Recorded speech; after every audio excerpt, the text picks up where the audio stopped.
Friends, कैसे हो आप सब। आशा करते हैं आप सब अच्छे होंगे और अपनी एग्जाम की तैयारी भी अच्छे से कर रहे होंगे।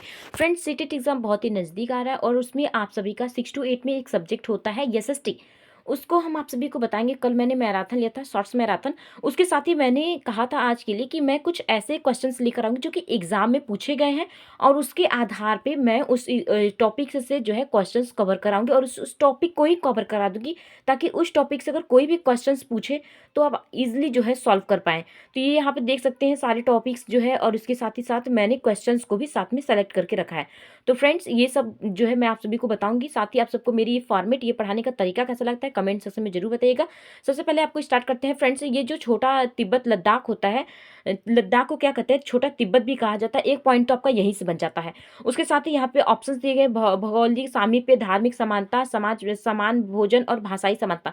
ये सारी चीज़ों की विशेषताएं जो लद्दाख के बारे में बताया गया है, ये जब तक आप टॉपिक्स को पढ़ेंगे नहीं, आप सॉल्व नहीं कर पाएंगे। वहीं अगर लद्दाख से ही दूसरा क्वेश्चन की बात करें तो यहाँ पर देख सकते हैं, लद्दाख के बारे में दिए गए निम्न कथनों पर विचार कीजिए तथा सही विकल्प का चुनाव कीजिए। लद्दाख से होकर बहुत सी नदियां बहती हैं। अधिक ऊंचाई होने के कारण यहाँ की जलवायु अधिक ठंडी है।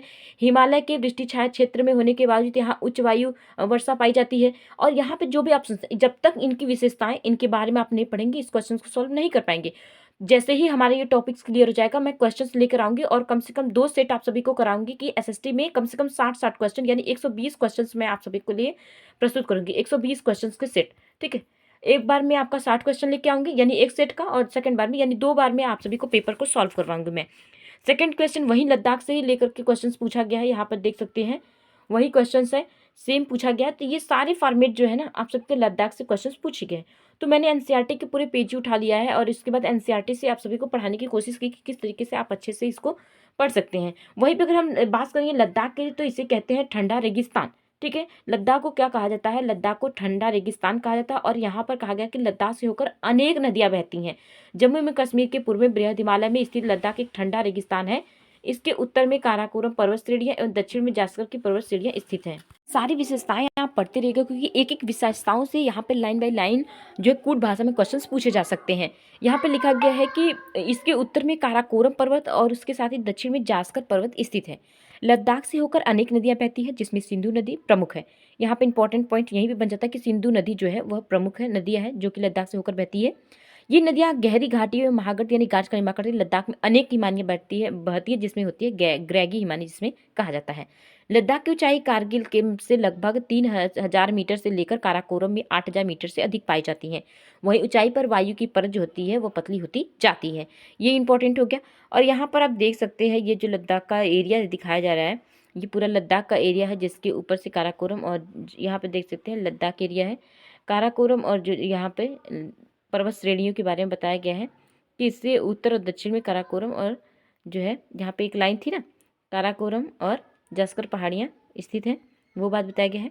साथ ही यहाँ पे कुछ और विशेषताओं की बात करें तो वनस्पति और प्राणी जाति के बारे में बात करें तो यहाँ पर देख सकते हैं घाटी में सरपत, वीलो, जिसको वीलो बोलते हैं, एवं फ्लावर के उपवन देखे जा सकते हैं। ग्रीष्म ऋतु में सेब, खुबानी एवं अखरोट जैसे पेड़ पल्लवित होते हैं। लद्दाख में पक्षियों की विभिन्न प्रजातियां पाई जाती है। पक्षियों में रॉबिन और रेड स्टार्ट और तिब्बती स्नोकॉक और रेवन हुप, ये कुछ पक्षियां हैं जो कि आपके लद्दाख क्षेत्र में पाए जाते हैं। पक्षियों से हो गया, जाति से हो गया। लोगों को क्या कहा जाता है, लोगों को कहा जाता है गोपा। और उसके साथ ही प्रसिद्ध बौद्ध मठ थे, जिसमें हेमिस, थिकसे, से और लामा यूरू, ये सारे इंपॉर्टेंट हैं। और ये तो क्वेश्चंस में कई बार पूछा गया है और इम्पॉर्टेंट भी है फ्रेंड्स। क्रिकेट में सबसे अच्छा जो बल्ला होता है वो सरपत यानी बीलों की लकड़ी से बनाया जाता है। वही नेक्स्ट अगर हम बात करें तो मनाली लेह राजमार्ग 4 दर्रों से होकर गुजरता है। रोहतांगला दर्रा, बारालाचा दर्रा और लुंगलाचा दर्रा और टंगलंगलाल, इससे जो है होकर के गुजरते हैं। ये चारों आपको दर्रों के नाम याद रखने हैं, ठीक है। इससे भी क्वेश्चंस पूछे जा सकते हैं। कुछ ऑब्जेक्टिव क्वेश्चंस है जो कि मैं आप सभी को एक सेट लेके आऊँगी, जिसमें एनसीईआरटी की सारे जो है ऑब्जेक्टिव क्वेश्चंस करा दूंगी, ठीक है। वहीं अगर मैं नेक्स्ट बात करूँ तो यहाँ पर आप देख सकते हैं क्वेश्चन है जो कि पूछा गया है आपके वायुमंडल से, ठीक है। वायुमंडल से ये क्वेश्चंस पूछे गए, ये भी वायुमंडल का, ये भी वायुमंडल का क्वेश्चन है। तो आप सभी अंदाजा लगा सकते हैं कि कौन से टॉपिक्स ज़्यादा इंपॉर्टेंट है, उसी टॉपिक्स को मैं कवर करा रही हूँ।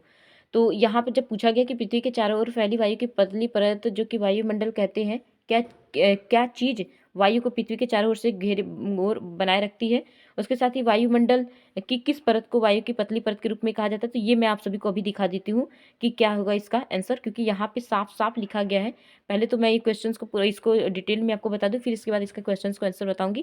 क्षोभ मंडल वायुमंडल की सबसे महत्वपूर्ण परत है जो कि 13 किलोमीटर तक ऊंचाई, बस इतना ही पूछा जाता है। साथ ही मौसम संबंधी घटनाएं जो होती है वो क्षोभ मंडल में होती है। नेक्स्ट पूछ देता है कि समता मंडल की जो ऊंचाई होती है कितने किलोमीटर होती है, 50 किलोमीटर तक। साथ ही बादलों एवं मौसम संबंधी घटनाओं से जो होती है वो मुक्त होती है फ्रेंड्स, ये याद को आपको याद रखना है। साथ ही हवाई जहाज उड़ाने के लिए आदर्श जो है मंडल माना जाता है, ओजोन गैस की परत पाई जाती है इस पे। मध्य मंडल जो होता है वो 80 किलोमीटर से ऊपर की ऊंचाई फैली होती है, और अंतरिक्ष में प्रवेश करने वाला उल्कापिंड इस परत पर आकर क्या होते हैं, जल जाते हैं। वही वायुमंडल की बात करें तो 80 से 400 किलोमीटर की ऊंचाई तक यह जो है फैली होती है, और आयन मंडल इस पर पाए जाते हैं, एक परत होती है आयन मंडल की। बहिर्मंडल देख सकते हैं फ्रेंड्स, क्वेश्चन एक था ना, मैंने कहा था कि पतली परत, यही क्वेश्चन है कि वायु की पतली परत होती है किस पे, बहिर्मंडल पे होती है। ठीक है, तो ये क्वेश्चंस यहीं से आपका मिल गया। तो आप आसानी से इस क्वेश्चंस को जो है सॉल्व कर सकते हैं कि वायुमंडल की किस परत में वायु की बहुत पतली परत होती है। तो इस क्वेश्चंस को आप आसानी से सॉल्व कर लिए होंगे कि वायु की पतली परत होती है किसमें, बहिर्मंडल में। ठीक है, तो यहाँ से क्वेश्चंस पूछे गए। उसके साथ ही जो है सौरमंडल से क्वेश्चंस पूछे गए हैं, जहाँ पर देख सकते हैं हमारा और परिवार निम्नलिखित खगोलीय पिंडों से बना होता है। तो अगर आप सौरमंडल को पढ़ेंगे तो आसानी से इस क्वेश्चंस को सॉल्व कर सकते हैं। जिसमें अगर हम सौरमंडल के चैप्टर्स की बात करें तो यहाँ पर आप देख सकते हैं सौरमंडल में कौन कौन से ग्रह, उपग्रह, उसके साथ ही खगोलीय पिंड, क्षुद्र ग्रह, उल्का पिंड, ये सारे जो है वो सौरमंडल का निर्माण करते हैं। पहली लाइन से ही यहाँ पे जो है क्वेश्चंस के आंसर आप सभी को मिल गए होंगे। ठीक है, अगर आप यहाँ पे देखेंगे तो क्वेश्चंस में यही पूछा गया, सूर्य, ग्रह, उपग्रह और कुछ खगोलीय पिंड, क्षुद्र ग्रह और उल्का पिंड जो है यहाँ पर सौरमंडल के का निर्माण करते हैं। इस क्वेश्चंस को आसानी से आप जो है सॉल्व कर सकते हैं।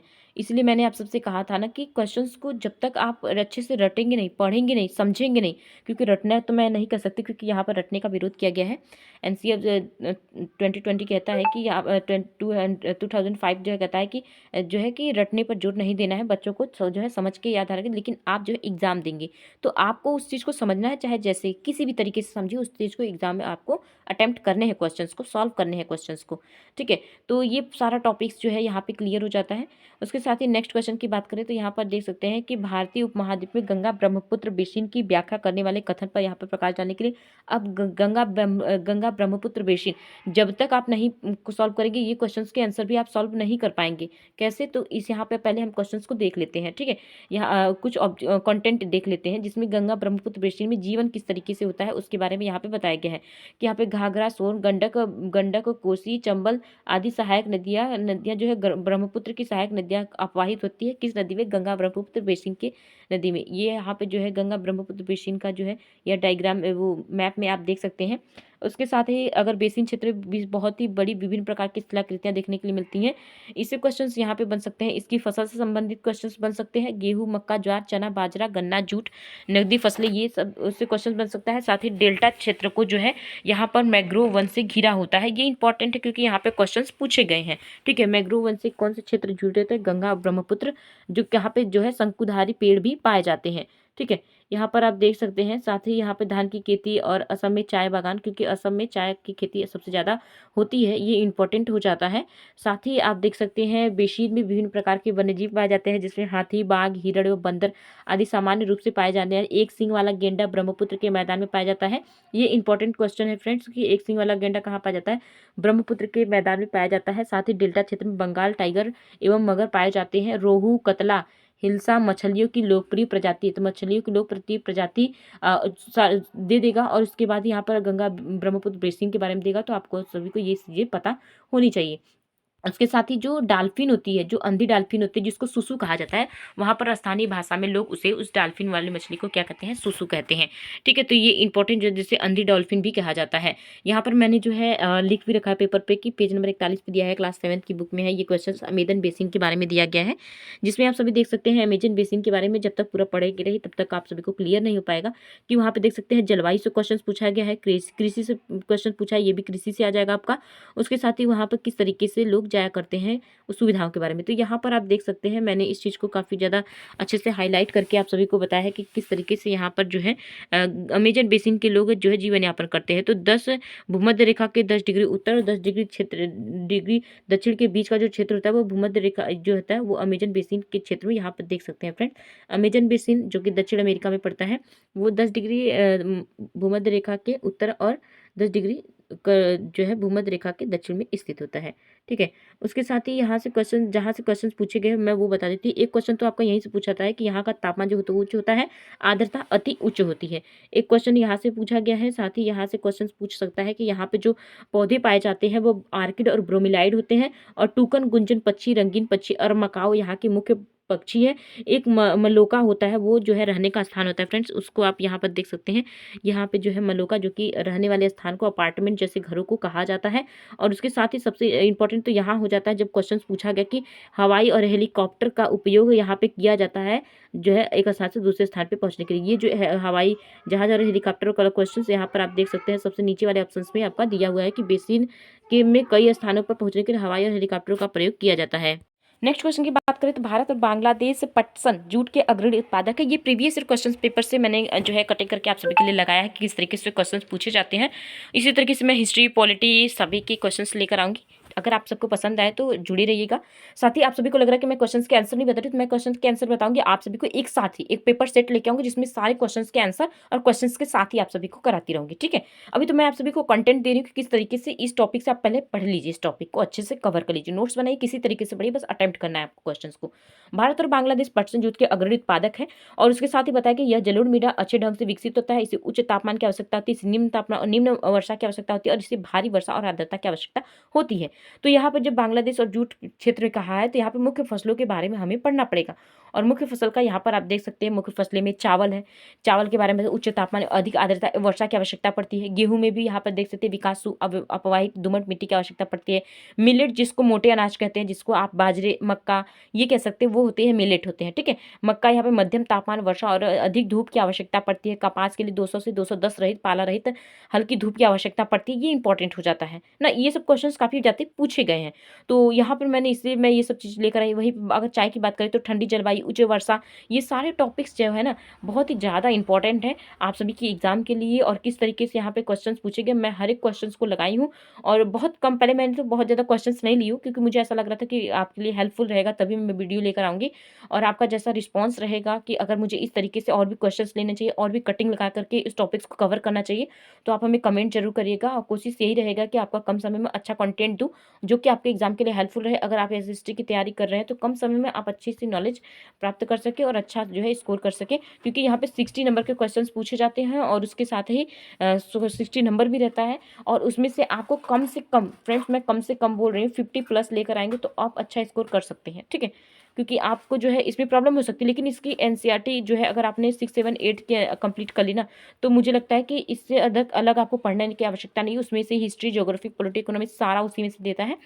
आप सबको मैं एक प्रूफ भी दिखाऊंगी। ये प्रूफ ही है एक तरीके से, जो मैं ये कटिंग करके लगा रही हूँ, ये सब एनसीईआरटी की बुक से ही मैंने देखा है कि क्वेश्चन इसी जगह से पूछे जाते हैं, बहुत ही ज़्यादा इंपॉर्टेंट है। तो फ्रेंड्स ऐसे ही अपडेट रहने के लिए चैनल से जरूर जुड़ेगा और अपनी लाइक जो है हमें लाइक दे करके हमें सपोर्ट करिएगा, ताकि हम ये अच्छी वीडियो आप सभी के लिए लेकर आए। धन्यवाद फ्रेंड्स।